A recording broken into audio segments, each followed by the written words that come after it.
വർക്കലയിൽ കിണർ വൃത്തിയാക്കുന്നതിനിടെ തൊഴിലാളി മരിച്ചു. പാളയംകുന്ന് സ്വദേശി രാജേന്ദ്രനാണ് മരിച്ചത്.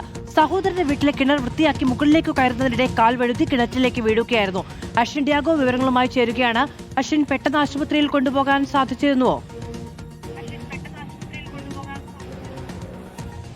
മാധു, ഇന്ന് ഉച്ചയോടുകൂടിയാണ് ഈ അപകടം നടക്കുന്നത്. പാളയംകുന്ന് കോവൂർ സ്വദേശിയായിട്ടുള്ള 58 വയസ്സുകാരൻ രാജേന്ദ്രനാണ് ഈ അപകടത്തിൽ മരണപ്പെട്ടിട്ടുള്ളത്.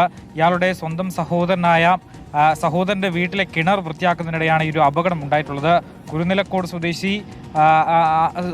സ്വദേശിയാണ് ഇയാളുടെ സഹോദരൻ. ഈ വീട്ടിലെ കിണർ വൃത്തിയാക്കി അതിനുശേഷം ഇതിന്റെ പടവുകൾ ചവിട്ടി മുകളിലേക്ക് കയറുന്ന സമയത്താണ് ഇത്തരത്തിൽ കാല് വഴുതി വീണ്ടും കിണറ്റിലേക്ക് വീഴുകയും തലയിടിച്ച് വീഴുകയും ചെയ്തിട്ടുള്ളത് എന്നുള്ളതാണ് മനസ്സിലാക്കുന്നത്. പിന്നീട് വർക്കല ഫയർഫോഴ്സ് യൂണിറ്റ് സ്ഥലത്തെത്തിയാണ് ഇയാളെ മൃതദേഹം പുറത്തേക്ക് എടുത്തിട്ടുണ്ടായിരുന്നത്. പക്ഷേ ആശുപത്രിയിൽ എത്തിച്ചെങ്കിലും ജീവൻ രക്ഷിക്കാനായിട്ടില്ല എന്നുള്ളതാണ്.